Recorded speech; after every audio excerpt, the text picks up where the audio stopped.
नमस्कार दोस्तों, आज की इस महत्वपूर्ण वीडियो में हम बात करने वाले हैं धारा 13 हिंदू विवाह अधिनियम 1955 जिसके अंतर्गत पति या पत्नी डाइवोर्स की याचिका दायर कर सकते हैं।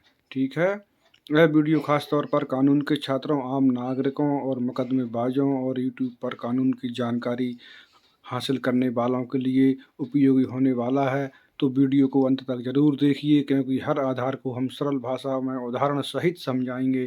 ठीक है दोस्तों, हिंदू विवाह अधिनियम 1955 हिंदुओं के विवाह, तलाक, न्यायिक पृथक्करण और वैवाहिक अधिकारों से जुड़ा हुआ कानून है। इस अधिनियम में धारा 5 में वैध विवाह की शर्तें, धारा 9 में दाम्पत्य अधिकारों की पुनर्स्थापना और धारा 10 में न्यायिक पृथक्करण बताया है। धारा 13 तलाक है।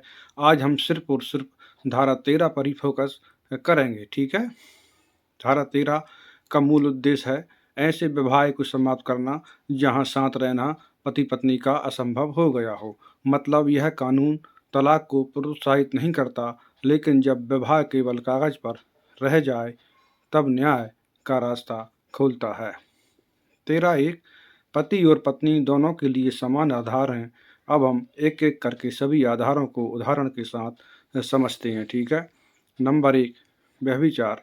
अगर पति या पत्नी का विवाह के बाद किसी अन्य व्यक्ति से अवैध संबंध हो जाए, उदाहरण ए और बी की शादी को 5 साल हो चुके हैं, ए का ऑफिस में किसी महिला से शारीरिक संबंध बन गया है, तो बी को इसके प्रमाण मिलते हैं जैसे चैट, होटल रिकॉर्ड आदि, तो बी धारा 13 के तहत तलाक की याचिका दायर कर सकती है। नंबर 2 है क्रूरता।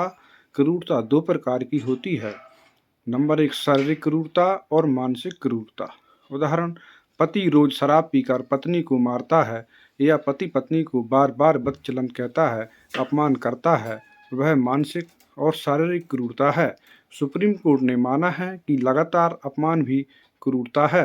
परित्याग, यदि पति या पत्नी बिना उचित कारण के कम से कम 2 वर्ष से अलग रह रहे हैं, उदाहरण, पत्नी बिना बताए मायके चली जाती है और 3 साल तक वापस नहीं आती है, तो पति धारा 13 के तहत तलाक मांग सकता है।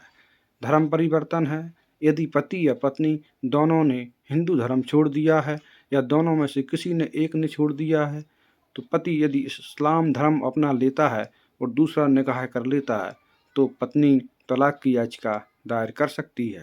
नंबर 5, असाध्य मानसिक रोग।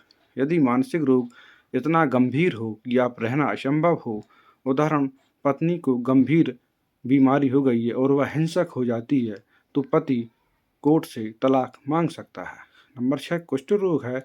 यदि किसी को गंभीर हो, लाइलाज हो, उदाहरण, पति को गंभीर कुष्ठ हो गया हो, तो पत्नी तलाक मांग सकती है, और पत्नी को गंभीर कुष्ठ हो गया हो तो पति भी तलाक मांग सकता है। संक्रामक रोग, जैसे किसी को एड्स हो गया हो या कोई अन्य गंभीर बीमारी हो गई हो, उदाहरण, पति को एड्स है और उसने पत्नी को नहीं बताया, तो पत्नी तलाक मांग सकती है। नंबर 8, संन्यास ग्रहण। पति या पत्नी संसार त्याग दें, उदाहरण, पति साधु बन जाता है और घर छोड़ देता है, पत्नी तलाक ले सकती है। 7 वर्ष से लापता। यदि कोई 7 वर्ष से लापता हो, उदाहरण, पति 7 साल से गायब है, कोई खबर नहीं है, पत्नी तलाक की याचिका दायर कर सकती है। पत्नी के विशेष अधिकार हैं। पति द्वारा दूसरा विवाह, बलात्कार, अप्राकृतिक यौन संबंध, भरण पोषण के बावजूद साथ न रहना, नाबालिग विवाह वयस्क होने पर अस्वीकार, उदाहरण, पति ने चोरी छिपे दूसरी शादी कर ली, पत्नी सीधे तलाक मांग सकती है। कोर्ट प्रक्रिया, फैमिली कोर्ट में आपको याचिका लगानी पड़ेगी। इसके पश्चात जिसने भी याचिका लगाई है उसके विरुद्ध जो सामने से है उसके लिए नोटिस दिया जाएगा। नोटिस के बाद मेल मिलाप की कार्रवाई होगी। मेल मिलाप के बाद दावा जवाब दावा होंगे। इसके बाद साक्ष्य होगी, बहस होगी और निर्णय होगा। हर तलाक अपने तथ्यों पर निर्भर करता है। सबूत बहुत ज़रूरी हैं, झूठे केस दंडनीय हैं। दोस्तों, आज हमने धारा 13 हिंदू विवाह अधिनियम को पूरे विस्तार से समझा। अगर वीडियो उपयोगी लगे तो लाइक करें, चैनल को सब्सक्राइब करें और कमेंट में सवाल ज़रूर पूछें। धन्यवाद।